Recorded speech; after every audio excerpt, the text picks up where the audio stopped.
Boa tarde a todas e todos. É uma grande alegria, apesar desses tempos difíceis, de iniciar hoje esse projeto de extensão, realizado em parceria com colegas e instituições tão importantes no tema dos direitos humanos no Brasil. Esse projeto, ele nasce de preocupações diante do cenário político-cultural do Brasil atual, que, entre outras muitas características negativas, promove narrativas alternativas sobre certas categorias muito caras à nossa sociedade, como, por exemplo, democracia, direitos humanos, verdade científica, violência legítima, e o que nos interessa especialmente nessa edição do projeto, justiça. Essa inversão, ou essa deformação, ou mesmo desconstrução de categorias, coloca um enorme desafio para nós, acadêmicos, que percebemos a necessidade de retomar entendimentos básicos sobre elas, sobretudo para além do público da universidade. E assim, pensamos esses diálogos públicos com profissionais de diferentes áreas da vida pública, Rafael depois vai falar um pouco mais a respeito, para tentar justamente trazer discussões acadêmicas para as realidades práticas e os discursos correntes em diferentes áreas de atuação, promovendo uma reflexão conjunta e que seja construtiva, pensando em novas práticas. Então, é com muita alegria que eu reúno aqui vários parceiros, como o Programa de Pós-Graduação em Ciências Sociais da UFBA, o Laboratório de Estudos sobre Crime e Sociedade da UFBA, o Programa de Pós-Graduação em Filosofia da UFBA, o Programa de Pós-Graduação em Direito da UFRJ, o Núcleo de Estudos da Violência da USP e a Associação Nacional de Estudo e Pesquisa em Direitos Humanos, a ANDEP.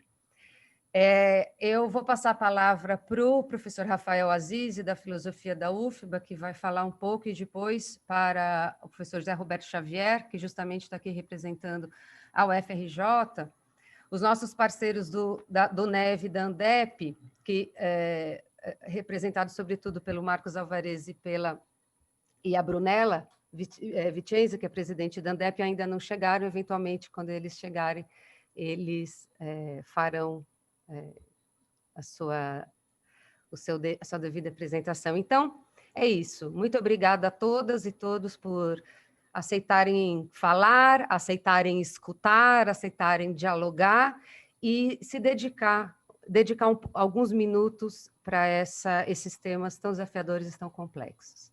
Rafael.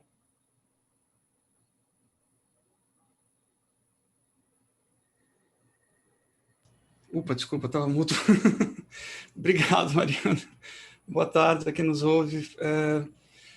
Então, esse é um projeto de extensão cujo modelo está ainda em teste. A gente está testando, essa é a segunda edição desse projeto, e a ideia é a gente construir um espaço no qual, como a Mariana mencionou, se estabeleçam diálogos entre categorias profissionais escolhidas, digamos, estrategicamente e acadêmicos.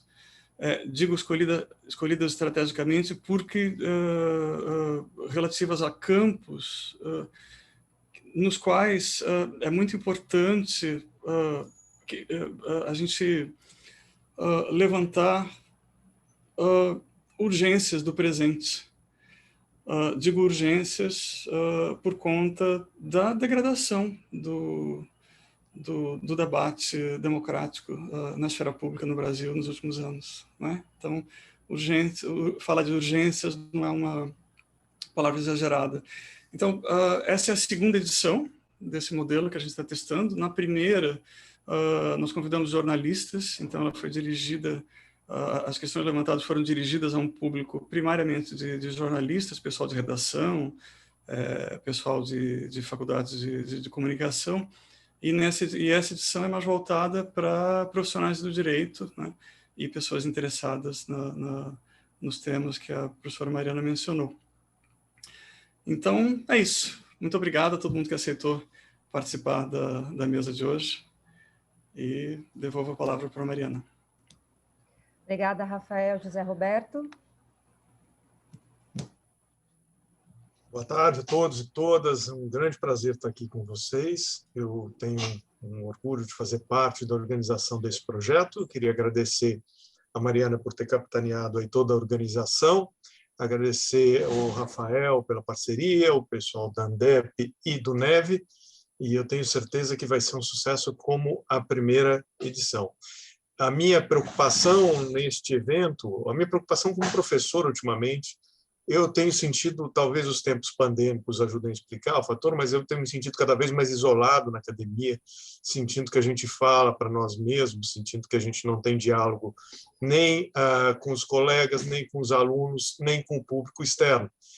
Então, de certa forma, esse projeto, para mim, eu vejo ele como uma tentativa de criar diálogos para além do ensimesmamento que a gente tem vivido ultimamente, que parece cada vez mais assustador.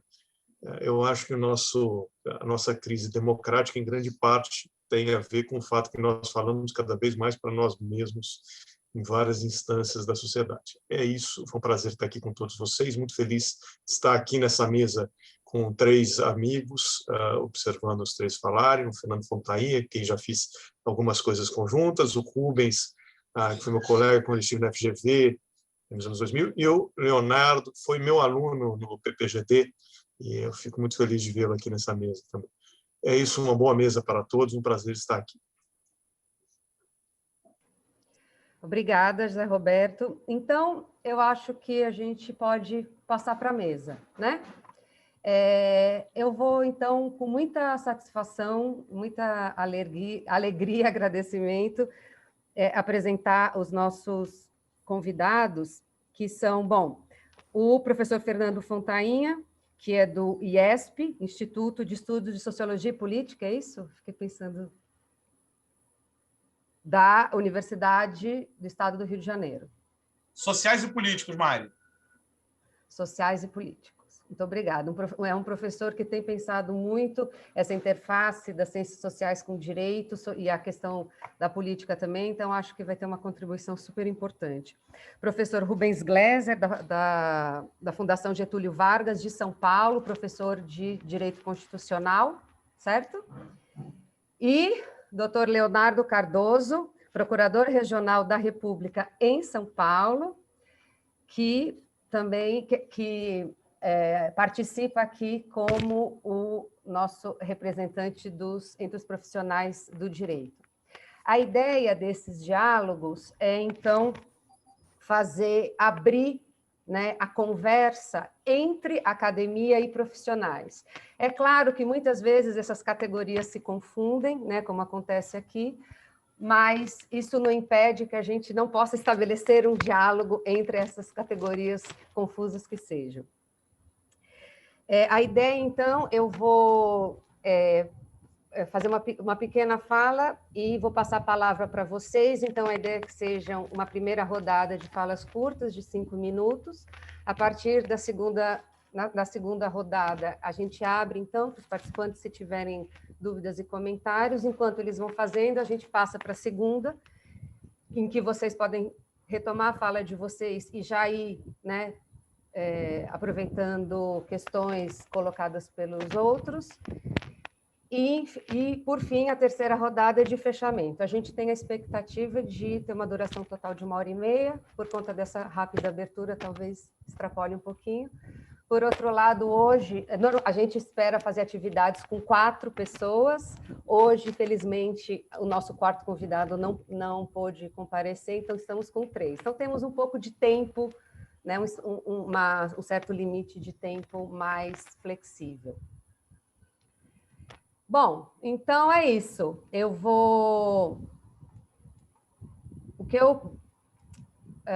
Essa mesa é uma mesa que a gente pensou para discutir a questão dos limites entre direito e política, né? Bom, a grande característica da sociedade moderna, né, pensando na literatura sociológica ocidental, ela é a separação das grandes esferas sociais, né, em campos, esferas, os sistemas autônomos, ainda que profundamente interligados. Então, direito, política, religião, ciência, economia, arte, etc., tornam-se universos específicos, com regras internas de funcionamento, garantindo a diferença em relação aos demais e, portanto, a sua própria existência. Assistimos no Brasil, e também, claro, em outras partes do mundo, uma tendência a reverter esse modo de organização moderna que esgarça as fronteiras entre as diferentes esferas, fundindo e relativizando critérios de compreensão da realidade e de decisão. A relativização da verdade da ciência, diante de outras verdades, religiosas ou políticas, é um dos grandes exemplos hoje desse fenômeno que eu descrevi. A outra é a relativização dos critérios de decisão do direito, que em muitos casos, né, vocês sabem isso melhor do que eu, mobiliza explicitamente critérios de outras ordens para produzir decisões judiciais, de ordens políticas, de ordens religiosas, inclusive. É claro que esse não é um fenômeno novo, ele também não é um fenômeno exclusivo do Brasil. Mas, nos tempos atuais, ele parece ainda mais preocupante, sério, e nos chama a falar sobre ele de maneira clara, transparente e responsável. E aqui eu passo, então, a palavra para o professor Fontainha, se for tudo bem. A minha proposta é que a gente faça Fontainha, Leonardo e Rubens. Pode ser essa ordem? Por mim pode, Mariana. Pode? Então, é isso. Fontainha, com você. Obrigado. Estou me cronometrando aqui, porque se eu não me cronometrar, eu sempre passo do tempo, e é legal respeitar o tempo para ter mais debate, porque eu adoro ouvir pergunta. Olha, primeiro de tudo, muito obrigado, Mariana, Beto, Rafael, pelo convite. É um prazer estar aqui. Adorei o formato do evento, né, que tem muito mais cara de bate-papo do que de palestra, né? Então, isso me permitiu, por exemplo, pensar no enunciado proposto, né, e pensar em coisas para dizer. E não elaborando tanto, isso talvez me permita dizer essas coisas de maneira a ser compreendido para fora do ambiente acadêmico, né? Vou tentar não teorizar tanto, vou tentar não ser tão obtuso. Isso é sempre um esforço muito grande, porque a gente é realmente obtuso e encastelado por opção, né? A gente cultiva isso, tá certo? E há algo de salutar nesse cultivo, que é cultivar a autonomia universitária, a autonomia das instituições de pesquisa, a autonomia dos enunciados da ciência, né? Protegê-los das vontades políticas, dos pendores religiosos, né? Das tendências do mercado. Proteger a ciência disso tudo, em parte, é uma missão nossa, e a gente, por vezes, perde a mão nesse trabalho de defender o nosso mistério e acaba realmente produzindo um certo insulamento, mas vai achar esse equilíbrio, né? Vai achar esse equilíbrio entre ciência e política, ciência e direito, ciência e estética, tá? E mercado. E a gente luta por esse equilíbrio porque ele é contraintuitivo, Mariana. Eu estava pensando na maneira como você introduziu a sessão de hoje, né? E falar de um mundo fragmentado em que todos os habitantes dessa enorme comunidade política são obrigados, e são educados, e são forçados a conviver com a fragmentação, é pensar numa complexidade imensa, porque essa fragmentação ela é profundamente contraintuitiva. Ela é não tradicional. Ela é um mundo das instituições que tem que nos ser ensinado desde muito cedo, incorporado desde muito cedo, contra o qual, tá, muitas forças se põem em marcha. Tá certo? E a gente nem para tanto para refletir em profundidade, comumente, tá, no nosso cotidiano, sobre o quão bom é esse mundo que a gente vem construindo e vem herdando, que é o mundo da fragmentação. Mas, como você colocou muito bem, né, a gente tem uma luta e tem um norte, que é profundamente fragmentado e fragmentário. Tá certo? Mas nós estamos muito longe de chegar lá. Então, por isso, eu não vou querer dar um passo atrás no enunciado proposto, vou querer andar para frente. Tá? Então, eu não vou ficar aqui para dizer, vamos definir primeiro o que é o direito, vamos definir primeiro o que é a política, vamos definir o que significa, do ponto de vista heurístico, um limite. Não é isso? Não. Vamos pressupor que a pergunta faz sentido, ou seja, é legítimo a gente pressupor que há limites entre o direito e a política, porque, afinal, há alguns séculos a gente luta para construí-los. Tá? Então, o enunciado, primeiro, pressupõe que há limites entre o direito e a política. Então, quer dizer, realmente há. Tá? E pressupõe que direito e política são coisas diferentes. Tudo bem. Então, a primeira coisa que eu gostaria de dizer aqui para contribuir nessa fala inicial é que Tudo isso é legítimo pressupor. Para ficar nos meus 5 minutos, eu queria propor apenas uma primeira problematização e complexificação, tá? Que são distinções de outra natureza que permitem a gente organizar o problema de uma maneira, na minha visão, um pouco mais lúcida. Tá? Esse é um problema bidimensional, pelo menos. Tem 2 dimensões aí muito importantes. Uma dimensão cognitiva e uma dimensão normativa. Do ponto de vista normativo, ou seja, o mundo para o qual a gente gostaria muito de se orientar, né? Para resumir, o mundo do dever ser, tá? De um ponto de vista teórico, de um ponto de vista formal, de um ponto de vista, como dizer, de teoria política normativa, a gente sabe muito bem que o ideal, tá, é que o direito e a política sejam separados, é que haja mecanismos institucionais e que haja consciência cívica no tocante a política e direito serem atividades absolutamente separadas, ou bastante separadas. Ainda do ponto de vista normativo, nós temos toda uma ordem teleológica que rege as grandes carreiras jurídicas, que obriga essa separação, inclusive impondo sanções. Não só a profissão da magistratura, mas, na verdade, a todas as profissões jurídicas. O Ministério Público, a advocacia pública e privada, etc, etc, etc. Então, não poder ser votado, não poder ter filiação partidária, não poder ter sindicato, tá certo? Tudo isso significa, também do ponto de vista normativo, não significa que os profissionais não façam isso, certo? Mas do ponto de vista normativo também significa limites. E do ponto de vista cognitivo, para ficar por aqui, é como as coisas acontecem. Ou seja, a que universo os profissionais do direito se endereçam, tá?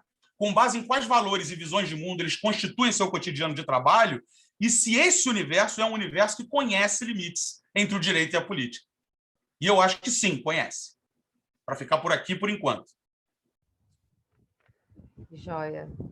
Muito obrigado e muito obrigada por propor essa atividade, essa dinâmica de falar, de falar rapidamente, de maneira objetiva e de propor o diálogo. Eu reconheço que nem sempre é fácil. Leonardo, posso passar para você? Pode, professora. Em primeiro lugar, boa tarde a todos e a todas. Para mim é um prazer enorme estar aqui, poder contribuir para esse debate, desde o ponto de vista de um operador do direito, de alguém que não está na academia, mas que pode dar um olhar prático sobre essa questão, o limite da democracia e da legitimidade da justiça. Né? Dizer da professora, da sua fala inicial, eu estou aqui muito mais para escutar, para ouvir, do que para falar, não tenho nenhuma pretensão de enfim, ensinar alguma coisa a vocês que estão aí na academia se debruçando sobre esse tema há muito mais tempo. Né? O professor Fernando começou falando dessa questão dos limites. Há limites, né? Entre o direito e a democracia e a justiça, né? Perdão, a política e o direito. Eu acho que eu posso dizer pela maioria dos meus colegas, acho que a gente busca esse direito, esses limites o tempo todo. Não é fácil buscar esses limites são, desde um ponto de vista de um operador, é muito complicado. A nossa atuação, como eu disse no começo, a minha atuação foi sempre no combate à corrupção, né? Na parte criminal em geral, no combate à corrupção em particular. E quando você se depara com casos um pouco mais momentosos, casos mais rumorosos, você se depara inevitavelmente, quer se queira ou não, com 2 questões, né? A questão da agenda, porque a agenda do judiciário não é agenda política. Então, se você tiver enfim, praticar qualquer ato antes das eleições, você vai ser culpabilizado porque praticou antes, se praticar depois vai ser culpabilizado porque não praticou antes das eleições. Enfim, essa diferença de agendas ela é um problema que a gente tem que enfrentar. Não tem muito como... Não vejo uma solução muito concreta quanto a isso, a não ser o próprio amadurecimento das nossas instituições. Como o professor Fernando falou, a gente está falando E aí entra essa questão, de novo, dos limites, né? Que como o professor Fernando está falando, a gente está vivendo num mundo extremamente complexo, uma realidade social extremamente complexa, uma realidade jurídica extremamente complexa. A gente posso até citar o exemplo recente aí do julgamento do Supremo, no caso lá da suspeição do Moro, e eu não vou entrar aqui no mérito da questão, não quero incendiar essa sala, mas o que eu me coloco a questão é que é uma questão que já estava aí há anos, e ela foi, enfim, por anos julgar de uma maneira, e agora de outra maneira. Então, isso traz uma realidade, uma complexidade que fica realmente muito difícil a gente transitar, fica difícil a gente não, enfim, não saber exatamente onde é que são essas fronteiras, né? Sem prejuízo, assim, o dilema é esse, e eu falo como desde o ponto de vista da minha instituição, é realmente construir uma atuação impessoal e republicana, sem vieses, né? Difícil, porque tanto os procuradores quanto os magistrados, como todos nós, temos nossas preferências, nossas orientações, e a gente tem que de alguma maneira, lutar contra elas, né? E eu, para também ficar, como o professor Fernando disse, abrir para os debates, só destaco uma característica um pouco da nossa atuação, né? Que é a nossa atuação desde o ponto de vista de uma atuação judicial, né? Contra esses, nessa área do combate à corrupção em particular, que é a área que vai, vamos dizer assim, testar, vamos dizer assim, esses limites entre democracia e direito com mais frequência. Normalmente, a gente atua desde um ponto de vista, vamos dizer assim, de uma oposição, né? Isso desde sempre, né? Quem a gente puder pegar lá ainda nos anos 2000 ali, o Luiz Francisco, que era um atuante ali, desde o ponto de vista de esquerda, era acusado disso. Hoje a gente tem acusações da Lava Jato de atuar desde um ponto de vista de direito. Então, assim, dentro desse quadro todo, o desafio é construir uma atuação consistente, uma atuação que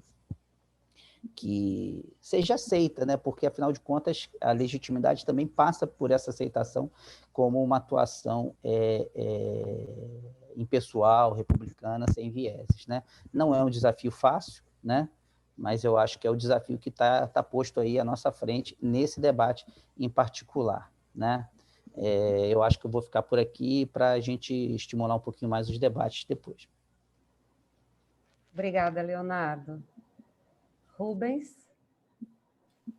Olá, Mariana, olá, Rafael, Fernando, Leonardo, José Roberto Xavier, todos nos assistem, muito obrigado pelo convite. Vou fazer uma fala breve também para abrir os debates, na qual gostaria de colocar o seguinte: é um tema muito amplo, mas me parece que uma das principais confusões que atrai a atenção das pessoas, tem gente aqui da letras, da sociologia, né, uma formação diversa, tem o seguinte: poxa, parece que tem gente que na política está pensando logo aí em como vai usar os tribunais, e tem muita gente nos tribunais ou no aparelhamento de justiça agindo como presidente, agindo como deputado, agindo como senador, ou agindo para tentar favorecer um determinado objetivo político.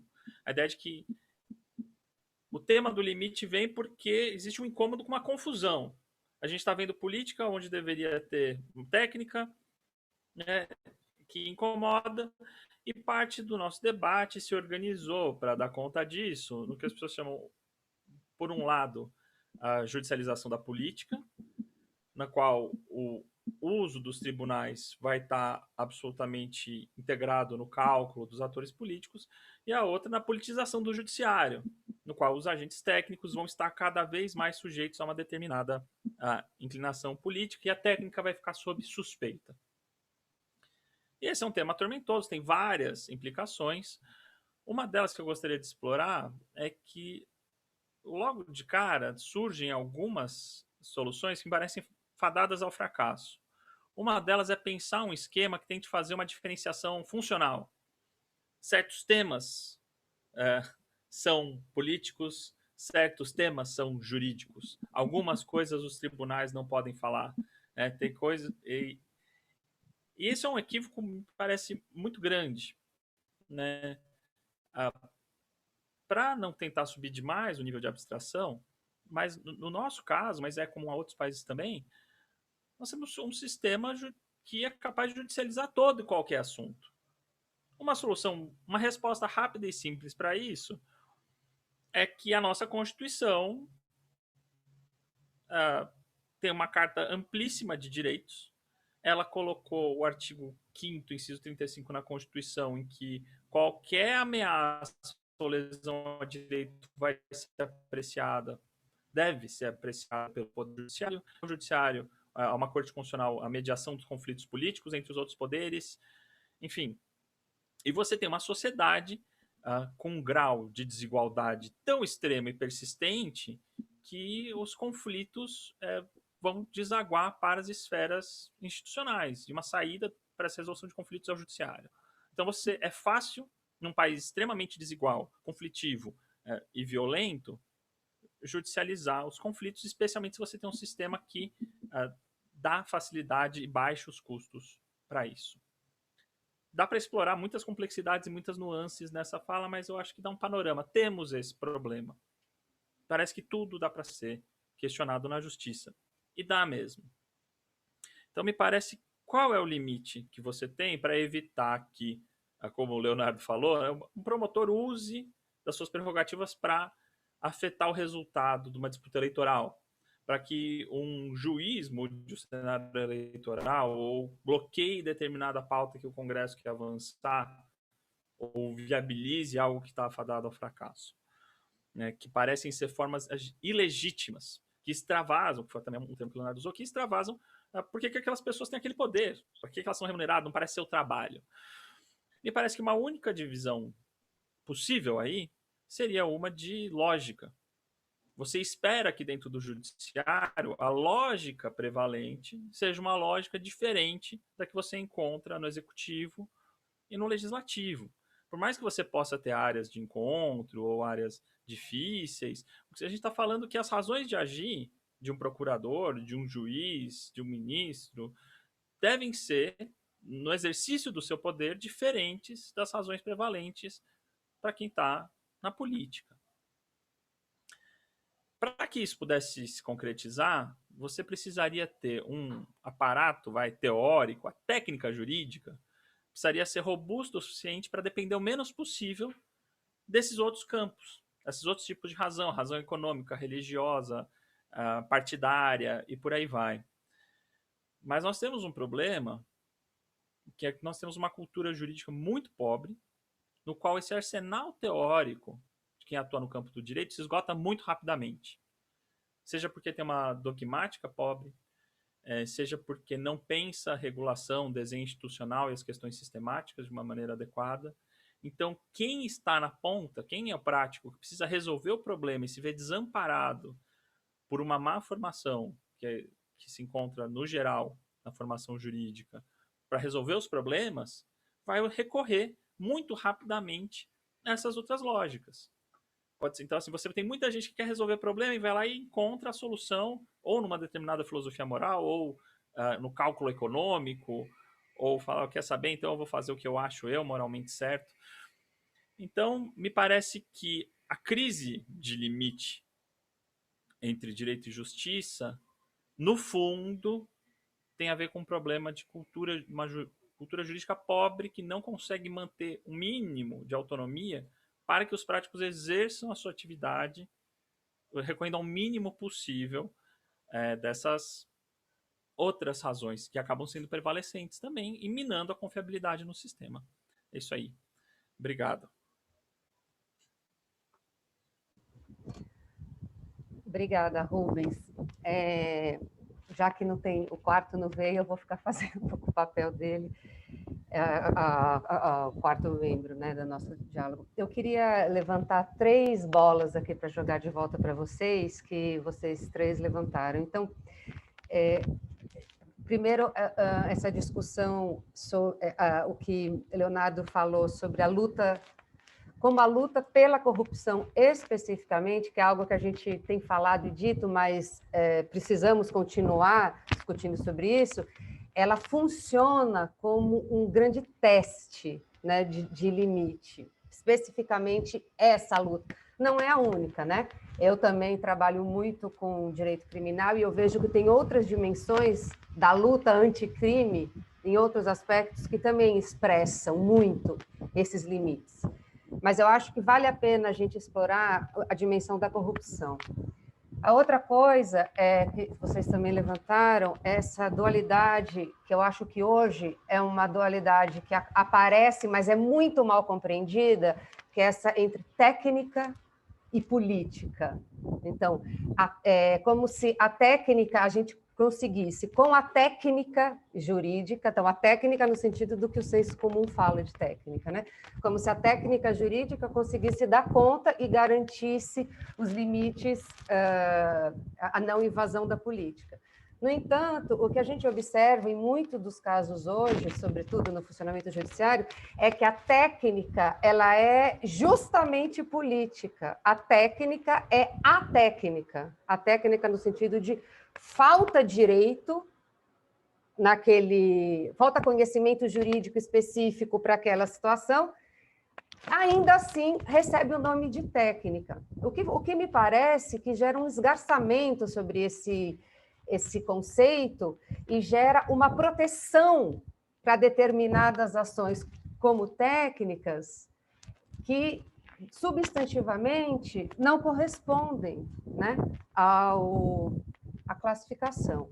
Eu acho isso muito sério hoje, da maneira como é usado. Eu gostaria de ouvi-los. E, por fim, a questão das razões para agir, que Rubens trouxe.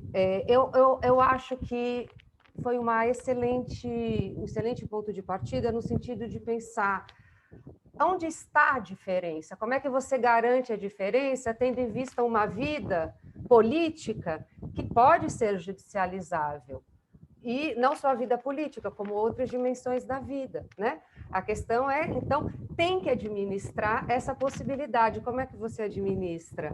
Com um arsenal que dê conta de garantir quais são os critérios. Ele chamou de lógica e depois ele chamou de razões para agir. Eu vou jogar uma ideia que eu escutei recentemente do professor Álvaro Pires, falando sobre a punição criminal, mas me parece que essa é uma questão que vale para o direito como um todo, que é o problema da ética. Não a ética no sentido do senso comum, mas da ética como orientações de razão para agir. A gente desenvolveu isso muito pouco no Brasil e no mundo de maneira geral, né? Mas especificamente no Brasil. Não funciona como referência de atuação. A gente não tem isso construído, estabelecido, considerando as consequências e os elementos da vida real, né? Então, para fazer uma ética, não no sentido exclusivamente filosófico, mas uma ética diante da realidade, né? Então, é isso. Achei que são pontos que acho que seriam interessantes da gente desenvolver. Bom, e eu vou passar de novo para o Fernando. Se alguém das pessoas presentes quiser fazer algum comentário, falar ou perguntar, pode se inscrever aqui no chat, ok? Então é isso, Fernando. Ô, Mariana, olha só, vou aceitar todas as provocações feitas, a começar pelo estudo. É ética, né? Ética, né? Vou tentar resumir bem aqui 2 pontos e tentar não ser grosseiro nesse resumo. A gente não estranha, e os operadores, né, já que se usou esse termo, os operadores jamais abrirão mão de uma ética que é fundamental, que é a ética da interpretação do direito. Então, no Brasil, está absolutamente cristalizado a ponto de ser uma ética de que os juristas, em geral, os juízes mais, mas também os membros do Ministério Público, eles podem interpretar o direito. Tá? Cabe ao indivíduo extrair dos textos legais princípios e interpretá-los. Então, nós estamos falando de 3 etapas de interpretação do direito objetivo. Então, no Brasil, quando um jurista fala interpretação, ele não está falando do que acontece na maioria dos países ocidentais, né? Uma tradição parecida com a nossa, ainda que continentais. Interpretar é você conseguir aplicar o direito ao fato.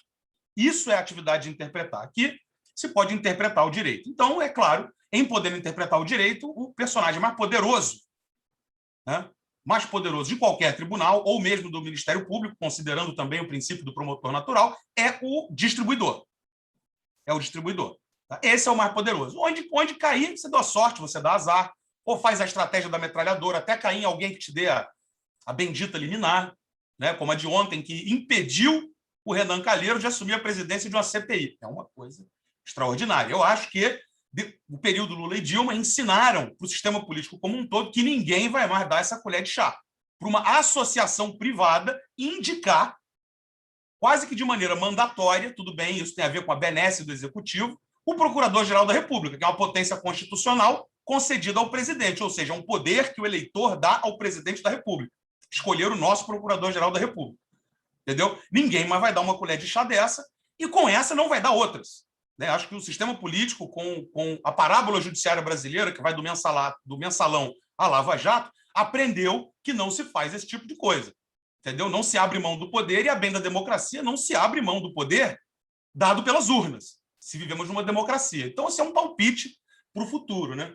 Agora, em termos de técnica e política, eu queria dizer que incomodou aos tribunais e ao Ministério Público essa ideia de que do distribuidor ser tão poderoso. Né? Então, se criou essa conversa de especialização de vara, que é para você ter um pouco mais de certeza sobre quem vai julgar determinados tipos de processo. O Ministério Público criou forças-tarefa, etc, etc, etc. Então, vamos lá. Sem explicitamente burlar o princípio do juiz natural e do promotor natural, conseguiu-se, via exclusiva da política judiciária ou da política das corporações jurídicas, certo? Exclusivo, não passou por parlamento, não passou por executivo, conseguiu-se um jeito, tá, de ter mais controle político sobre quem vai produzir as decisões, qual o perfil das pessoas que vão atuar em determinados temas. Lamentavelmente, isso vale para o combate à corrupção e vale para a defesa da mulher. Entende? Então, se fosse impessoal, nós não teríamos hoje uma luta de juízas extremamente bem intencionadas e com belos nortes políticos na cabeça, tá, por serem as titulares de varas especializadas na violência contra a mulher. Não é um juiz impessoal que vai estar lá julgando. Certo? É alguém extremamente comprometido com uma causa, o que eu chamo de compromisso político. Isso vale desde limpar o país da esquerda até acabar com a violência doméstica, o trabalho infantil. Então, pode ser bom e pode ser ruim. Tá? Então, eu costumo, em termos de sociologia política do direito, né, de enquadrar a relação entre o direito e a política, primeiro, como um processo, tá? E segundo, dentro de contexto. Sem isso, ela não existe. Sem isso, ela é puramente teórica. Ela não interessa nem para quem está formulando teoria em cima de teoria. Se ela é um processo e ela é contextual, me interessa ver como, no seu cotidiano de trabalho, os juristas eles vão administrando esta tensão, que ela é tensa por causa dos elementos normativos que eu coloquei aqui. Quem pensa a democracia, quem pensa a república e quem pensa a deontologia da profissão não permite que essa coisa flua. Tanto na tua fala, na fala do Leonardo, na fala do Rubens, né? A leniência com essa fluidez ela é mínima. Então, os juristas têm que desenvolver técnicas, quase que etnométodos, né? Métodos humanos, métodos para realizar o seu cotidiano, para fazer a administração dessa tensão. Evidentemente que, num momento de crise política, de profundo enfraquecimento do sistema político, e com amplo apoio da mídia, esses limites foram levados bem adiante. Mas é necessário dizer, para concluir, que eu já cheguei nos meus 5 minutos, que o ambiente dentro do qual um juiz, um promotor vive, esse ambiente não é tão diferente assim do mundo da política do segundo escalão.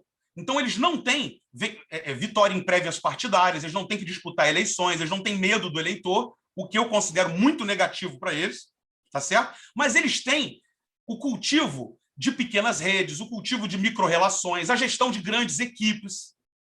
Todos têm grandes equipes, quase nenhum desses profissionais trabalha sozinho, não é isso? No STJ, cada ministro nomeia aproximadamente 45 a 50 pessoas para trabalhar no seu gabinete. Eu não estou falando do staff permanente do tribunal. E isso vai da primeira instância, que o juiz leigo... Primeira instância não, juizado, que o juiz leigo é que dá a sentença, praticamente todas, tá certo? Até o Supremo Tribunal Federal. Tá? Mas eles têm que cultivar também habilidades como nomear e ser nomeado. seja para acumular o eleitoral, seja para atuar numa localidade melhor, seja para atuar num tema, numa especialidade melhor. Isso significa ter padrinhos nas instâncias superiores, isso significa formar alianças, isso significa cotidianamente ganhar e perder. Então, assim, existe uma dimensão também, que é a dimensão política da justiça, que não permite que essas pessoas tenham um cotidiano profissional distante, certo? De muita política, tal como se faz no parlamento, tal como se faz no executivo. E é aquela política que a gente comumente chama de uma política bastante complicada e ilegítima. Mas aí provocaram, eu também provoco, né? Desculpa ter passado o meu tempo. Provocar eu também provoco, claro. É isso aí, Leonardo. Pessoal, lembrando que quem quiser falar, perguntar, está aberto, tá bom? Bom, professor, eu quero começar saudando aqui o professor Rubens e o professor Xavier, que eu esqueci na minha saudação inicial. Saudei só a professora Mariana, o professor Fernando, mas é um prazer enorme estar com vocês aqui, né? Eu ia fazer algumas considerações sobre a sua fala, professora Mariana, mas vou começar pelo que o professor Fernando falou, dessa questão das equipes e das forças-tarefas. Eu mesmo já integrei forças-tarefas algumas vezes, né? E eu vou dar uma outra razão, nem propriamente para discordar do professor Fernando, mas para tornar as coisas mais complexas, né? Hoje em dia, nós temos uma dinâmica de uma complexidade nos casos, que essa ideia do promotor natural, né, sozinho, uma pessoa, pegar um caso ambiental para sair da área de corrupção, vamos pegar aí o desastre de Mariana, por exemplo, né? É impossível. É impossível uma pessoa, com a equipe que for, né? Que eu garanto para você, professor Fernando, não é essa equipe do STJ, a minha equipe, ela é bem mais modesta, mas, de qualquer maneira, com a equipe que for, é impossível ele dá conta de um caso de grande complexidade desse. Pode ser um caso ambiental, pode ser um caso de combate à corrupção mesmo, que é o que a gente está mais falando aqui hoje, pode ser qualquer caso que seja, né? Então, assim, existe uma razão para essa formação de equipe. Agora, o desafio, o dilema, né, é exatamente você conjugar essa independência funcional com um apoio que permita uma atuação mais complexa. Como o professor Rubens falou no começo, a gente está vivendo num momento em que não há lesão, ameaça de lesão a direito que não esteja alcançável a partir do marco do nosso direito constitucional. Isso coloca questões de alta complexidade para serem decididas e no mundo moderno, pode botar inteligência artificial, pode botar Big Data, o que for, uma pessoa sozinha vai ficar muito difícil de enfrentar e dar uma resposta para esses problemas, né? Então, eu queria só pontuar isso, e eu queria voltar um pouquinho, professora, essa questão da técnica que a senhora colocou, e esse limite entre a técnica e a política, né? Nós temos um problema com a técnica do direito, em particular, né? O professor Rubens falou também essa questão da formação das escolas, é que o nosso direito ele trabalha com conceitos jurídicos indeterminados muito frequentemente. O que é isso? São conceitos que não têm, vamos dizer assim, uma concretude muito grande, demanda uma interpretação do operador, né? E essa interpretação ela permite a introdução de vieses. Vou dar um exemplo aqui, que é o devido processo legal. E eu vou dar um caso concreto meu, né? Que eu tive um caso anulado, na verdade. Por quê? Porque era um colaborador, ele enfim, foi celebrado um acordo de colaboração, esse cara prestou depoimento nos autos e tal, e surgiu, né, se contestou dizendo que ele teria que falar os réus que ele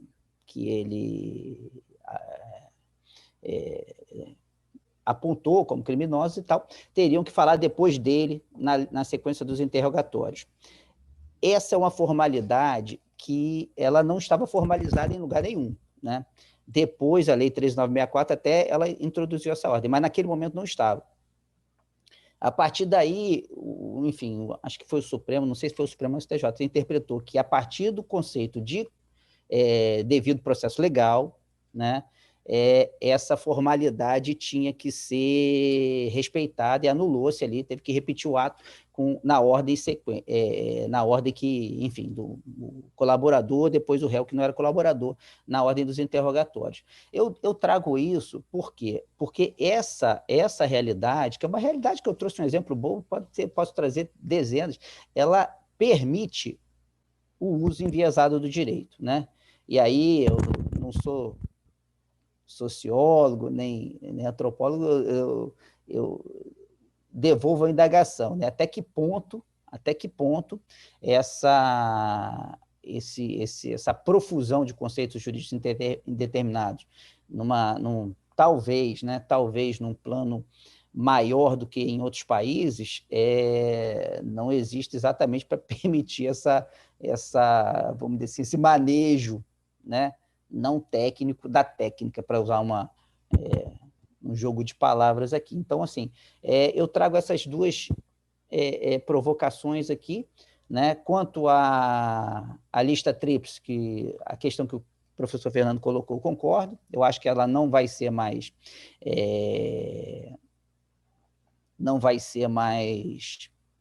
empolgada, eu acho que esse tempo passou, né? Eu só levo a consideração, né, ainda das provocações, que os estados, eles têm lista tríplice, né? E a indicação só pelo presidente da República também traz alguns problemas que a gente está vendo por aí também, né? Então, assim, eu acho que a construção do modelo, não sei se há modelo perfeito, mas todos os modelos trazem problemas e a questão aqui é como melhorá-los de uma maneira mais consistente, mais robusta, né? Era isso que eu queria falar por agora. Obrigada, Bom, Rubens. Vou fazer também uma fala aqui tentando me limitar a 5 minutos. Pelo seguinte, né? Acho que corri um risco aqui de ser mal interpretado ao falar. Acho que eu não usei o termo técnica, né? Usei lógica e razão justamente para evitar ser mal interpretado, mas acho que vale um esclarecimento e que é importante, que é o seguinte, né? Às vezes quando a gente vai falar de técnica, jurídica, vai soar como uma coisa ingênua, por muitos motivos, no mínimo pelo fato de que a atividade de interpretação exige muita subjetividade, tá? E ela é inseparável da atividade de interpretação. Mas eu acho que é importante fazer um esclarecimento que é o seguinte também, ficar imaginando que qualquer sistema jurídico, né, vai ter uma dimensão técnica que é como a técnica das ciências naturais. Então, por exemplo, essa pretensão que, vez ou outra, é veiculada em teorias, né, que se nós deixarmos a lei mais precisa, se ficar tudo detalhado, se a gente tiver a capacidade, a gente vai diminuir esse espaço. E do mesmo jeito que um físico repetindo um determinado exercício, né, uma certa experimentação, do lados opostos do mundo, repete o do outro, que a gente possa chegar nisso no direito e a uniformidade apareça se as pessoas tiverem técnica. Essa me parece ser um equívoco que flui aí de várias características do nosso ensino tradicional do direito, né? Do que se ensina, como se ensina, que cristaliza um pouco essa ideia do que se avalia, inclusive, né? Porque na maior parte do tempo as pessoas são treinadas a ver o que diz o sistema e não a aplicar, para começo de conversa. E daí quando você vai para a vida prática tem que aplicar, né? Surge todo tipo de complexidade e você não está preparado. Então, que tipo de técnica dá para ter? Que não é essa técnica da física, da biologia, da matemática, né? E que não é também uma esbórnia total, né? É o que a tradição clássica vai chamar de razão prática, né? E a razão prática, saber o que deve ser feito, envolve um esforço de entender o que os valores e as normas daquele campo te impelem, né? E isso não é novo, isso não é único do direito. Então, se você pegar um teólogo de boa fé que quer saber o que num determinado dilema moral ele tem que fazer, ele vai recorrer para o material e vai tentar extrair dali o sentido maior para aquele novo problema, né? Ninguém pergunta para o rabino se pode casar com um ciborgue, sei lá. Ele vai voltar para as escrituras, aí vai tentar achar alguma coisa, ao invés de só dizer não tem uma resposta. Né? Quem traduz texto passa por esse tipo de problema. Se a pessoa está de boa fé, é evidente que se a pessoa não está se a pessoa está de má fé, se ela quer usar o poder dela, o cargo dela para lá inventar qualquer coisa, ela faz. E joga lá um princípio, joga lá um termo, ignora um precedente, qualquer coisa assim, e faz o que quer. Mas a gente está falando da pessoa de boa fé. Dá para ter uma prática interpretativa de boa fé?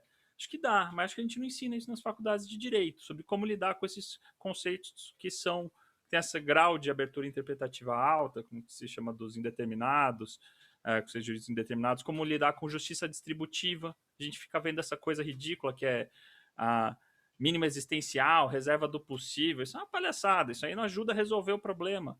Né? Então, a gente foi perdendo por tentar ter um direito mais objetivo nas faculdades. A pessoa não sabe, a gente minou vários práticos das ferramentas para resolver esses problemas que são interpretação, tem uma subjetividade, mas não é o que eu quero. É um esforço dirigido e que pode ter, e às vezes vai ter nortes que são estabelecidos pela própria lei, como proteger a mulher, como proteger o trabalhador, como evitar a falência da empresa. E por aí vai. Então, como que se rastreia isso? Né? E aqui talvez eu ache um ponto mais polêmico, não sei se o Fernando vai ficar muito bravo comigo, mas eu acho que qualquer avaliação dessa natureza, sobre extrapolar ou não competência, depende de um exame de intencionalidade dos agentes. O que eles estavam querendo fazer com isso? Eles estavam no esforço de interpretação ou eles estão a fim de implementar uma determinada agenda, um determinado compromisso político acima da atividade interpretativa? Dá para fazer isso? Eu acho que a gente faz isso corriqueiramente. A gente pega o material, a gente vê um certo grupo de ações de um determinado agente ao longo de um determinado período do tempo, e você fala o esforço interpretativo do direito explica isso aqui, ou explica a maioria do que a pessoa fez a maior parte do tempo. Se for não, fala, o mínimo que você pode dizer parece que tem uma outra lógica regendo a ação dessas pessoas. Nós olhamos para o sistema, e eu não diria que o combate à corrupção talvez seja o grande caso de limite, eu complementaria, o direito penal é o caso de limite no Brasil. Se você olha o viés no sistema da justiça, você tem um histórico de gente que não era presa, gente que é presa sem um mínimo de garantia, gente que é torturada, executada por ter um determinado perfil, e você fala, bom, eu olho para as regras, eu olho para o precedente, eu não vejo nada disso. Existe um outro tipo de viés nas pessoas que o aparato estatal está sendo utilizado, que está implicando nessas distorções de subproteção, de vulnerabilidade extrema de um grupo da população, de impunidade do outro, enfim, e por aí vai. Eu tentei fazer isso no meu livro recentemente, falo do STF. Parecia que em vários casos do STF que tinha um estranhamento, né? É porque você tinha uma agenda anticorrupção guiando, né, de moralização da política, ou coisa assim, guiando uma série de decisões que foram desde a prisão do senador Delcídio do Amaral, enfim, até censurar a entrevista do Lula, muito do que aconteceu entre 2015 e 2019, né? Mas, enfim, eu acho que a gente precisa ter o limite, a gente vai encontrar se a gente fala, poxa, essa pessoa está agindo com o tipo de lógica, fazendo esse tipo de esforço que o trabalho exige dela. E a gente pode ter elementos para fazer esse tipo de estudo, fazer esse tipo de afirmação, às vezes com mais, às vezes com menos precisão. Obrigado. Obrigada, Rubens.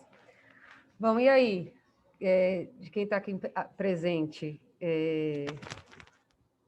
alguma questão, comentário que vocês gostariam de colocar? Tem várias provocações aqui, né? Sobretudo em relação à prática. Zé Roberto, questão. Quer pegar o microfone?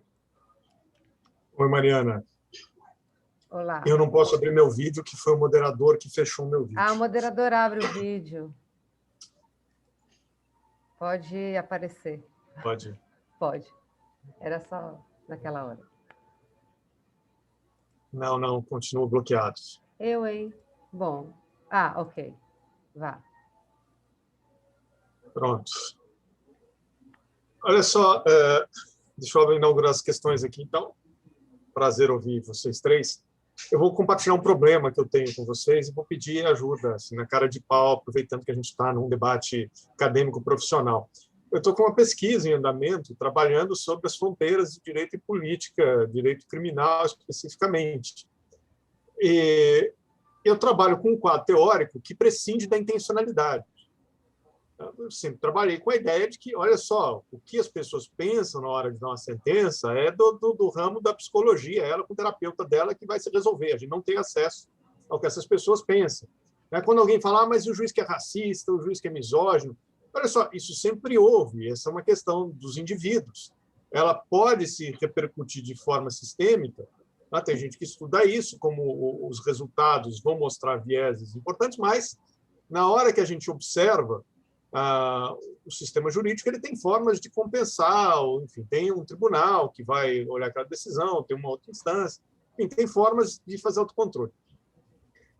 E aí eu trabalhando com os limites entre política e direito criminal, e prescindindo da intencionalidade, conversando com juízes e promotores e procuradores para entender como é que a gente estabelece na maior boa-fé do mundo, né? E falando, olha só, cada um tem suas preferências políticas, e isso aqui não é problema meu, né? Você pode ser defensor fervoroso de uma agenda neoliberal, pode ser anti-esquerda, anti-PT, ou você pode ser petista, isso faz parte da sociedade, não faz parte, evidentemente, do Judiciário, do Ministério Público.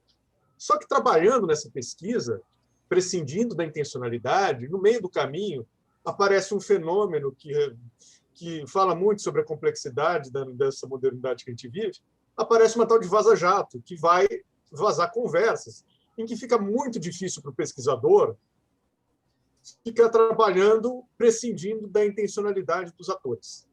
Porque ali tem alguns momentos em que alguns atores declaram uma ação muito clara baseada em preferências políticas. Eu devo confessar para vocês que a vida do pesquisador, não só o pessoal do Ministério Público, mas a vida do pesquisador ficou bem mais difícil depois desse episódio da Vaza Jato. Porque, olha só, considerar a intencionalidade, de certa forma, é você colocar o foco sobre uma parte do fenômeno em que é passageiro, porque esses atores vão ser substituídos, vão estar outros. Mas, por outro lado, neste momento, desconsiderar a intencionalidade faz o pesquisador parecer ingênuo. Eu estou trabalhando num sistema e eu prescindo da intencionalidade. Como é que vocês veem a questão? É possível a gente compreender o que se passou nos últimos anos, em termos de combate à corrupção, por exemplo, prescindindo da intencionalidade dos atores? Ou essa vai ser uma componente sem a qual a gente não consegue explicar o que se passa no nosso mundo jurídico? Era essa dificuldade que eu compartilho e peço uma luz para você. Obrigada, José Roberto. Caroline, quer perguntar? Pode ligar se quiser ligar o vídeo, pode fazer pelo microfone. Oi, tudo bom? Oi, pessoal. Queria agradecer. Oi, Fontainha. Foi ótima a fala de todo mundo. E o Rubens me inspirou, ele mencionou alguma parte sobre a formação desse profissional do direito, e aí eu acho que eu faço uma pergunta, quer dizer, eu jogo aqui uma reflexão que eu gostaria de ouvir um pouco dos três convidados, e eu acho que Fontainha também vai gostar de falar um pouco. A reflexão que eu tenho é o seguinte: o profissional do direito, na sua formação, ele está preparado para encarar a realidade da prática profissional que ele vai encontrar? E dois, esse profissional que passou por um concurso, por exemplo, ele é avaliado para a atividade que ele vai se deparar lá na frente? Eu vejo que a gente tem uma lacuna gigante nesses dois aspectos. E aí eu queria ouvir um pouquinho de todo mundo sobre isso. Obrigada, gente. Obrigada, Carol. O Helenilson disse que gostaria de fazer uma pergunta também. Gostaria de falar.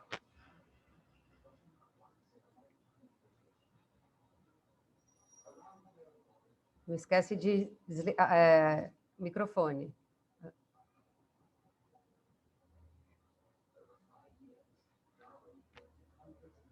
Mariana, você falou não? Não, ele é Nilson. Tá Ai, aqui. desculpa. Ele vai perguntar. Enquanto ele liga o microfone, eu vou ler o que a Flávia escreveu. Entendo ser uma missão quase impossível separar os posicionamentos jurisdicionais da intencionalidade. Não tem como neutralizar as preferências políticas na atividade interpretativa do direito. Professor Xavier, em sua pesquisa, a observação do ponto de vista da defesa no sistema de justiça criminal. Bom, cadê Lenilson? Quer fazer a pergunta ainda? Acho que ele estava sem... Não tinha conseguido ligar o microfone, né?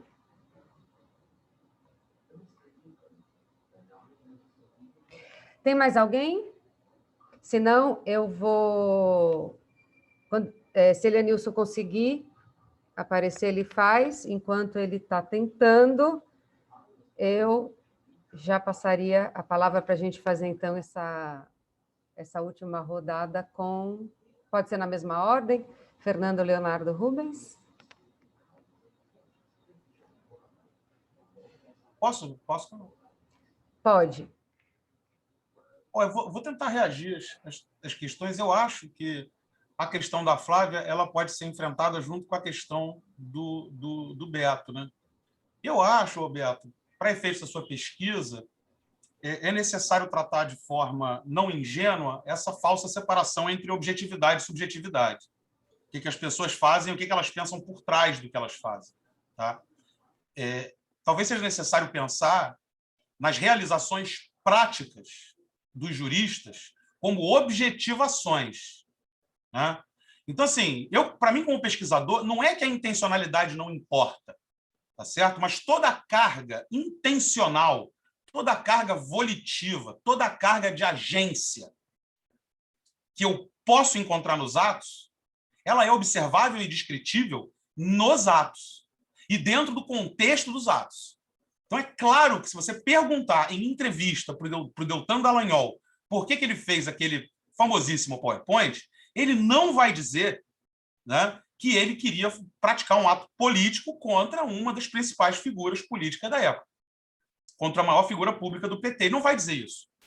Ele vai dizer que ele estava querendo ser didático apenas, que era importante que a população conhecesse melhor o trabalho do Ministério Público, etc.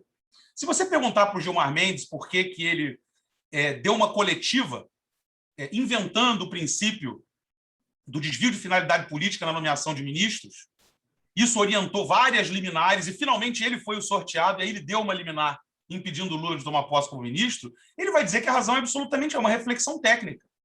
E que ele, ao dar essa entrevista coletiva, ele não prejulgou, porque ele adiantou esse posicionamento quando falava em plenário. Então, isso é o que eu chamo de um incidente político-jurídico.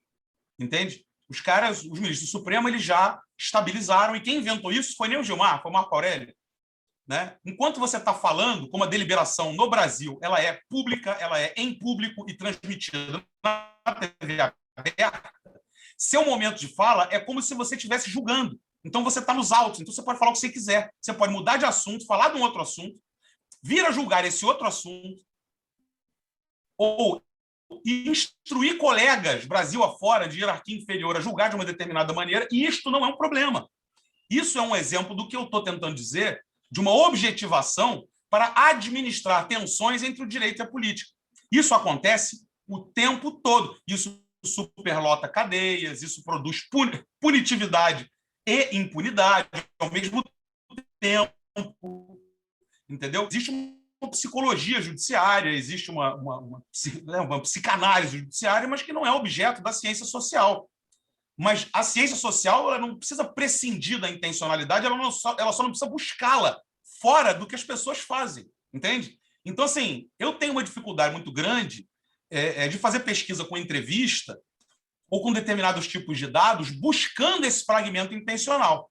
Só para te dar uma ideia, uma noção do que eu estou falando, Vaza Jato, para mim, é tudo um tirando onda com o outro. Eu leio aquele negócio, a intencionalidade já está nos atos.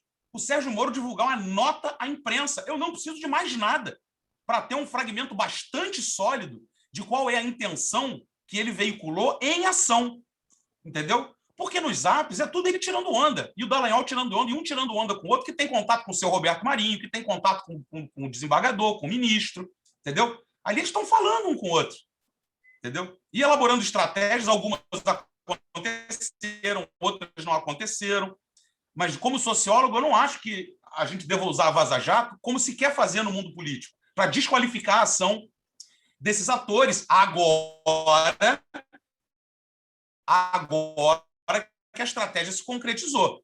Que, depois, seja ao governo do PT, seja a possibilidade do Lula ser candidato, né, em 2018, certo?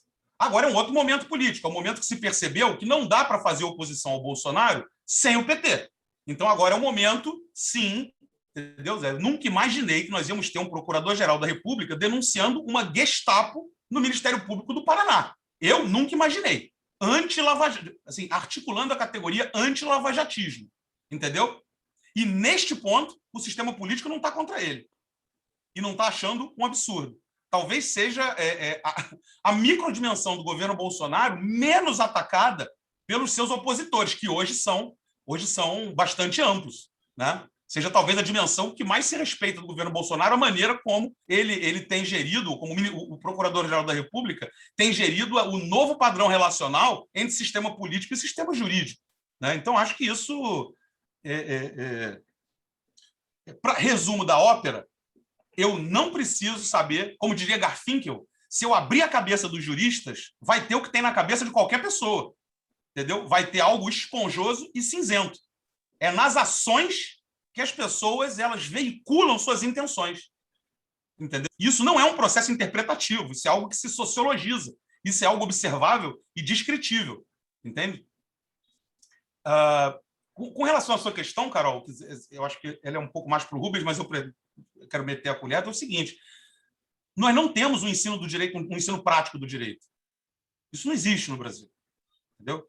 Eu não vou nem falar das faculdades de direito, eu vou falar do ensino profissional, né? Eu sempre tive muito chocado com as minhas pesquisas sobre o concurso da magistratura e sobre a formação judicial na França. São 31 meses de escolarização, a maioria compostos por estágio. Então, um juiz francês tem que passar 2 meses como guarda penitenciário. E ele vai ser avaliado pelo diretor do presídio.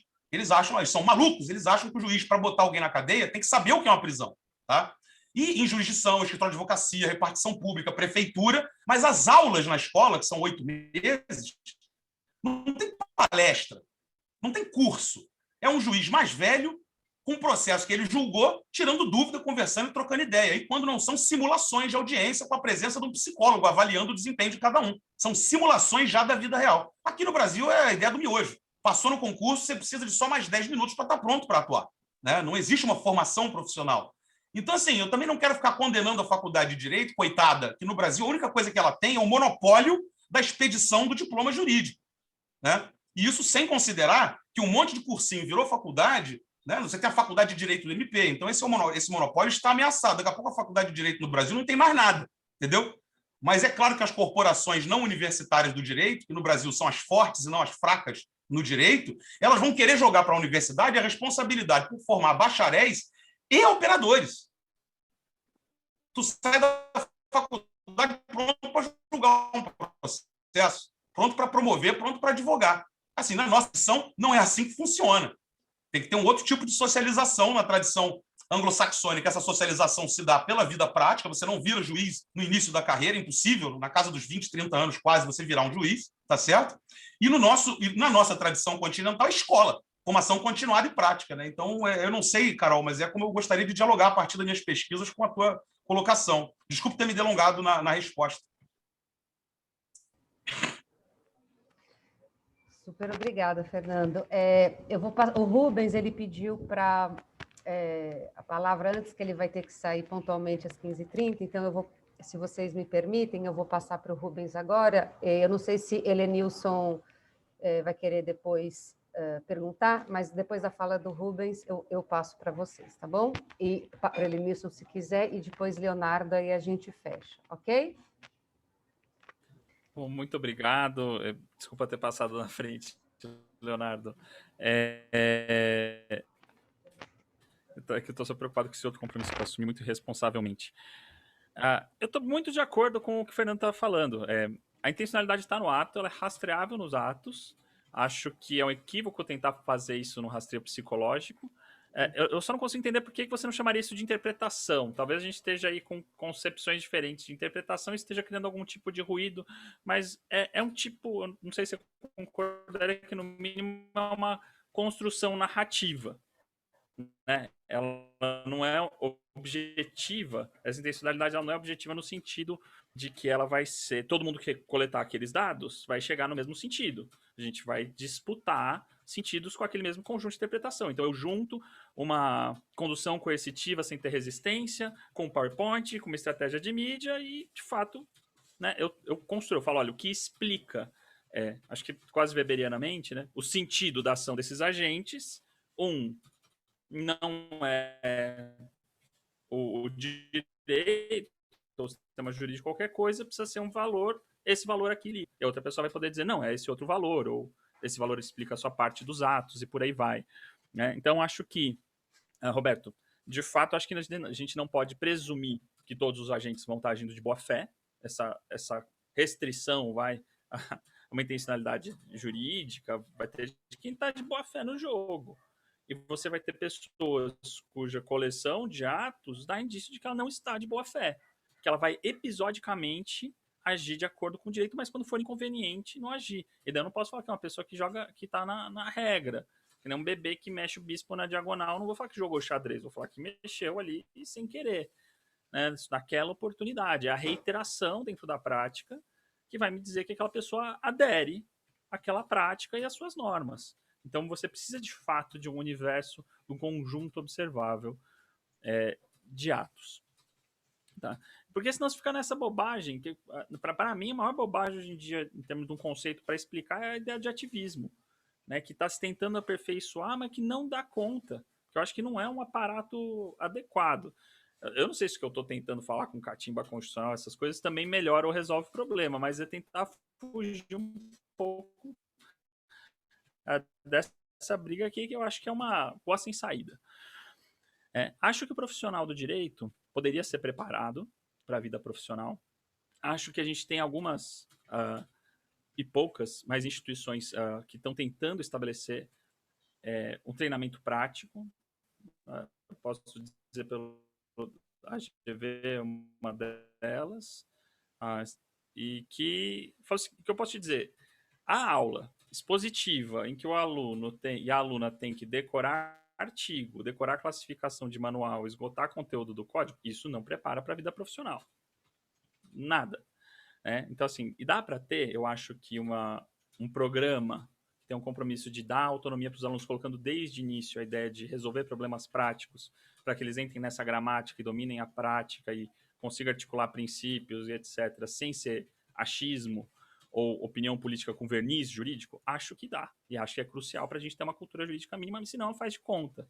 E um problema para sua pesquisa, Roberto, é que a gente tem bons motivos para supor que há mais má fé do que boa fé nos casos politicamente relevantes. Porque a cultura jurídica, como ela não é densa, ela constrange pouquíssimo atores que têm outras ordens de interesse.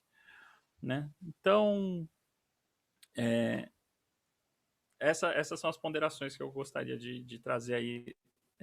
São falas muito interessantes. Obrigado. Obrigada, Rubens. Vou ler aqui duas questões que apareceram. Se vocês quiserem comentá-las, podem pedir a palavra de novo. Bom, Ana, então, você está pulando o Leonardo. Não. Eu vou ler e depois vou voltar para o Leonardo, claro. Só estou pedindo para ler sabe antes. uma coisa? Uma anedota. O Paul Ricoeur, que era muito defensor desse método aí, parecido com o que a gente estava falando, quando ele foram fazer uma biografia dele em vida, ele não se deixou ser entrevistado. Dá seus pulos aí, malandro. Eu tenho o que eu fiz, eu tenho o que eu escrevi, eu tenho os atos. Né? E não se deixou ser entrevistado como um exercício de fé, aí, dessa ideia de que você não acha intencionalidade psicologicamente. Desculpa. Interessante, eu não sabia dessa característica dele. Bom, vou ler aqui. Do Joaquim Cerqueira Neto. Uma questão. falar em filtrar ou limitar as preferências dos atores políticos ou jurídicos não seria um moralismo, já que estamos falando de ética, para reconhecer que há, e seja importante que assim seja, preferência e intenção clara dos atores, para que seja possível compreender como de fato se dá o sentido das ações, e aí sim aperfeiçoar princípios, institutos e instituições? Do Joaquim Cerqueira. A Camila Magalhães perguntou o seguinte: pergunto se é possível ou desejável o direito sem política. Vejo o direito enquanto uma prática social como uma atividade política. E ainda, esconder ou disfarçar essa condição leva aos tecnicismos e à ausência de ética. Necessário reconhecer essas relações para administrar as disputas. Bom, então com essas mais... bom, Helenilson, tá? Não tá? Gostaria de falar? Tá com o microfone? Vamos lá. Tô sim. Tá. Então, eu vou só complementar as perguntas dos meus colegas aí que fizeram aí, e é justamente isso que a última colega falou. A gente está tipo, pela minha leitura do debate, assim, tá também se discutindo o ativismo jurídico, né, de certo modo, como o judiciário entra na seara da política. Mas se a gente pensar também no sentido de que, por exemplo, questões grandes, relevantes do país, por exemplo, que a gente ainda debate, por exemplo, mulheres no legislativo, em áreas de poder, que até hoje, e a gente pensar também que os congressistas não debatem determinados temas, e aí o judiciário tem que é convidado a debater e age, e aí parece estar atravessando o papel do legislativo, por exemplo. O que vocês acham disso? Assim, só um exemplo citando nesse sentido. E, como a colega falou, o direito, né? Nós somos seres humanos que estamos ali. Então, assim, nós somos pessoas à parte, tecnicistas, robôs, somos pessoas que estamos ali discutindo, cada um tem suas preferências, e somos seres políticos, né? De fato, como já dizia. Tá bom? Obrigado pelo debate. Obrigada, Helenilson. Eu vou agora, pela ordem, passar para Leonardo, e aí, se Rubens ainda tiver um tempinho, ou o Fernando Fontaine ainda quiser fazer um comentário, eu passo para vocês de novo, ok? Leonardo? Bom, o professor Xavier, ele não quer que me esqueçam, porque ele quer me ver falar da Vaza Jato, né? Mas vamos lá. Eu vou tentar falar em 5 minutos, porque são muitas questões aqui que foram colocadas, né? Eu vou começar falando um pouquinho do que o professor Rubem e a Carol falou sobre essa questão, quando eu falei de conceito jurídico indeterminado, o professor Rubem falou dessa questão de privilegiar a interpretação e a aplicação prática, né? E a Carol trouxe um pouquinho a questão dela, um pouco para esse ponto também. Eu acho, na verdade, eu não acredito numa solução mágica, né? E eu falo desde o ponto de vista de alguém que está ali no chão da fábrica, vamos dizer assim. A gente vai ter sempre esse espaço para uma atuação, para isso existem os órgãos correcionais, para isso existe todo o controle que a própria publicidade do julgamento e tal. Mas eu acredito que a gente pode, sim, ter conceitos melhores. Eu acho que a gente pode limitar, vamos dizer assim, diminuir esse escopo. E também acredito no que o senhor falou, professor Rubens. Eu acho que assim, a gente entender, e a Carol também, a Carolina também, essa questão da interpretação, da aplicação, ela é fundamental. A gente tem obras importantes sobre isso, obras que eu frequento elas com muita... No meu dia a dia até hoje, Malatesta, como analisar uma prova, o Carlos Maximiliano, como regras de interpretação, mas isso, curiosamente, não são obras que são valorizadas e nem ramos que são valorizados na graduação do direito, que aí você realmente vai aprender todas aquelas ferramentas lá, que também têm sua importância, mas elas sozinhas não resolvem o problema, né? Então, assim, eu queria, acho que talvez uma conjugação tanto dessa valorização da interpretação que o senhor colocou, professor, com também uma tentativa de limitar esse escopo. Acho que se a gente, pelo menos, diminuiria o problema, que eu acho que é o máximo que a gente pode almejar, porque no final das contas, como os operadores e os juízes e os meus ministros são todos subjetivos, esse subjetivismo não vai ser eliminado nunca, nem sei se é o caso da gente querer isso, né? Bom, o professor Xavier, ele colocou essa questão da atuação política de boa-fé e da Vaza Jato, né? A Vaza Jato, eu só vou fazer um parênteses aqui, que são meus colegas, né? Eu não vou entrar exatamente nessa questão do que foi dito ali ou não foi dito, enfim, até por uma questão de respeito aos colegas, né? Mas eu posso falar dessa atuação de má-fé ou de boa-fé, se essa questão da intencionalidade, eu sim acho que eu posso falar, e eu falo também, sempre ressalvando, desde um ponto de vista do chão da fábrica, né? Eu vejo duas dimensões aqui, né? Duas dimensões. É o que foi dito, né? A intencionalidade está no ato, essa coisa toda. Então, a gente tem que ter um ato robusto, em primeiro lugar. Um ato bem fundamentado, um ato que traga consistente, que eu acho que esse é um ponto importante de você retirar, vamos dizer assim, essa intencionalidade, né? Vamos dizer assim, essa má-fé, porque se produz uma investigação robusta, com provas consistentes, com provas importantes de uma atuação desviada, alguma coisa assim, paciência. Isso nós somos órgãos de controle, que assim seja. Mas há uma questão relevante, é um problema que eu acho que a gente merece refletir, que é a questão da agenda do judiciário. Né? E aí eu vou, de novo, botar uma questão bem prática. Né? Você tem então, um exemplo, uma busca e apreensão, ou um caso qualquer que você sabe que será rumoroso, e você está perto de uma eleição. Isso você sempre vai estar perto de eleição, né? Ou você vai ter passado a eleição, ou você vai estar antes da... E o que fazer com isso? Eu acho que isso a gente pode pensar, né, numa solução de talvez estabelecer algum período, alguma coisa assim, para se evitar, vamos dizer assim, pelo menos aqui no período eleitoral, você deflagrar alguma coisa contra um candidato, por exemplo. Né? Eu não sei, eu estou pensando alto, estou pensando até de uma maneira um pouco inconsequente, mas eu acho que esse é um problema que é mais concreto, é mais possível da gente enfrentar de uma maneira também mais concreta. Né? Agora, quanto à internacionalidade, sim, aí a gente tem que buscar um grau de consistência, de robustez dos casos,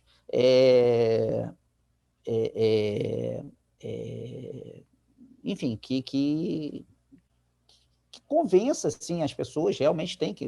a ação penal é pública, os processos são públicos, essas coisas têm que ser debatidas, que não está sendo feita uma injustiça, que não está se perseguindo alguém, que aquilo ali tudo tem uma razão de ser. Eu acho que essa é algo que a gente tem que sempre zelar e talvez colocar até como princípio, alguma coisa assim, na nossa atuação. Eu acho que são essas duas vertentes contra a impessoalização, seriam uma questão seria uma forma bastante interessante da gente, pelo menos, reduzir o problema. Né? Quanto a essa questão que a Camila colocou, né, se é desejável retirar o direito da política, eu acho que o Helenilson também ele colocou a questão um pouquinho nesses termos. Né?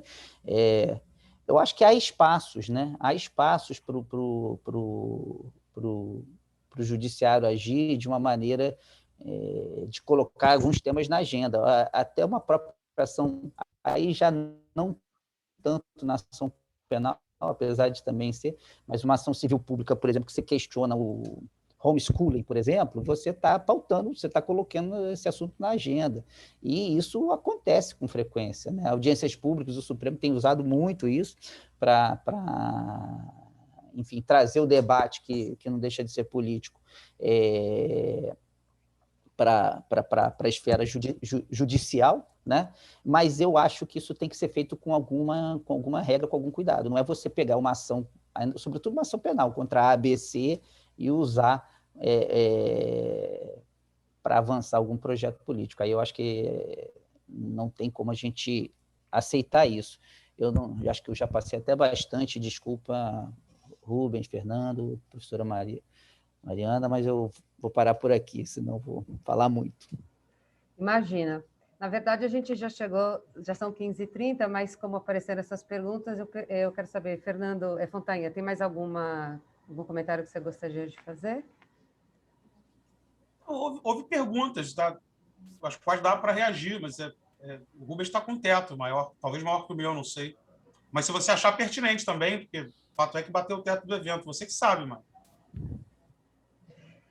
Não, como a gente começou um pouquinho atrasada, para dar 1h30, a gente ainda teria, na verdade, uns 5 minutos, né? Daí a gente poderia finalizar aqui. Então, só para finalizar mesmo, se você quiser. Tá, não, reagindo, eu acho que assim, ó, sobre a pergunta do Joaquim e da Camila podem ser respondidas da mesma maneira. Como sociólogo, a mim, não importa julgar. Então, sem brincadeira, eu acho irrelevante a questão de agir de boa-fé ou de má-fé. Entendeu? Isso, para mim, não é relevante. O que interessa é que a ação de boa-fé ou de má-fé, ambas importam num constrangimento observável e descritível. É constrangedor, é difícil. E são extremamente sofisticados os etnométodos, tá? Dos juristas, tá? Quando eles querem, ao mesmo tempo, produzir uma decisão, produzir um artefato jurídico, né? Por vezes é uma promoção, por vezes é uma denúncia, não só uma decisão judicial, por vezes é uma ação proposta por um advogado, que, ao mesmo tempo, tem um alto impacto político, tá? Mas que, junto com esse impacto, tem que vir a reivindicação de mero exercício de prerrogativas profissionais. Então, está em jogo a interpretação dessas prerrogativas, a justificação, tudo isso está em jogo. Isso me interessa como sociólogo. Se a gente admitir que política são relações de poder, é claro que não tem como o direito não ter política. E eu parto do princípio que, admitindo como relações de poder ou admitindo política como gestão da vida pública, os juristas fazem os dois o tempo todo. Tá? Parto do princípio que eles não têm pudores em fazer isso, mas que sociologicamente é interessante observar como eles se cercam de extremamente sofisticados métodos, tá? Para conseguir administrar essa tensão. E investigando a administração cotidiana dessa tensão, eu acho que dá de baixo para cima para construir uma sociologia política do direito. Outra coisa é como cidadão. Se eu, como cidadão, que aí não é eu sociólogo, não interessa, isso aí é um sentimento meu. Eu não gostaria, entendeu, de perder a guarda dos meus filhos porque um juiz religioso conservador não admite que eu viva em regime de poliamor, por exemplo. Entendeu? Eu não acho que isso seria muito legal, tá certo? Mas é o que, né? Quer dizer, tem perguntas que são provocadoras e dizem, olha, mas não é moralismo dizer que as preferências não podem ser exercidas? Do ponto de vista republicano, não é moralismo, entendeu? Eu não acho que o promotor que vai me investigar tem que ser um promotor pessoalmente comprometido com a causa política anticorrupção. Eu não acho. Eu acho que tem que ser um ator impessoal que vai fazer um exame, né, se há provas suficientes para me denunciar por um ato que a lei tipifica como crime. Ah, mas é mais complexo. Claro que é mais complexo, mas se esticar a corda, nós vamos colocar os mormons na família? É assim? Os conservadores na família, os progressistas na defesa das minorias? Eu não sei se a gente vai sair ganhando no final, entendeu? Acho que a gente vai sair perdendo muito no final. Rubens, quer falar mais alguma coisa? Não, acho que é super pouco, só reagindo, acho que esse debate é super interessante com o Fernando e com a intencionalidade, tem a pesquisa do Zé Roberto, mas só diria o seguinte, né, eu estou chamando de boa-fé e de má-fé, eu estou chamando de boa-fé aquelas pessoas que estão engajadas nesse esforço de atender a lógica do direito, de modo geral, e quem não está aí, e que vai fazer uso episódico. É muito difícil, é quase impossível você pegar em um ato singular, como uma decisão, como uma denúncia, como uma peça, fazer um rastro de uma intencionalidade. Você precisa ter um indício de uma conduta ao longo do tempo. Então, eu vejo... Então, é possível imaginar que existe uma disputa de boa-fé dentro do direito penal, se o sentido tem que ser evitar que pessoas inocentes sejam punidas, isso vai dar uma certa característica sobre como você articula as normas do direito penal, ou que é função também do direito penal mitigar a corrupção, ou evitar a impunidade, evitar as injustiças. Dá para imaginar que essa seja uma disputa de boa-fé que está tentando rearticular o campo, e as pessoas que estão nessa posição, como que você diz que elas estão nessas? Elas adotam essa posição sistematicamente. Agora, se o cara fala, não tolero nada, Daí um amigo é solto, o sobrinho de não sei quem é solto, o outro é punido veementemente. Você fala, não. Aí eu tenho um indício de que esse compromisso com uma retórica ou garantista ou punitivista, ela é acessória a um outro móvel, a um outro sentido da ação. E eu não encontro no direito, nas disputas interpretativas do direito, essa ação. Então, quando eu falo, quando está fora, é isso que eu chamei aqui perigosamente de má-fé, mas de falar, olha, tá usando uma lógica que não era do jogo. Você não ganha, não tem poder e não deveria estar fazendo isso. Consegue. Tem com frequência? Sem dúvida. Quanto mais frágil a cultura jurídica, mais esse tipo de incidente vai ocorrer. Leonardo, mais uma última palavra? Não, assim, eu ainda quero professar essa. Eu acho que a gente tem que buscar sempre essa atuação. Eu acho que, insisto, né, dentro dessa complexidade, agora sempre buscando uma atuação consistente, uma atuação fundamentada. Alguns problemas a gente pode resolver, essa questão da agenda, eu acho que a gente pode, pelo menos, minorar. Agora, eliminar esse subjetivismo, eliminar essa questão, não creio que a gente vai conseguir aí. O que a gente tem que fazer é pensar e sempre em construir um sistema mais concreto, melhor para todos nós aqui. Ok, gente, muito obrigada. E aos presentes, inscritos, espero a semana que vem, tá bom?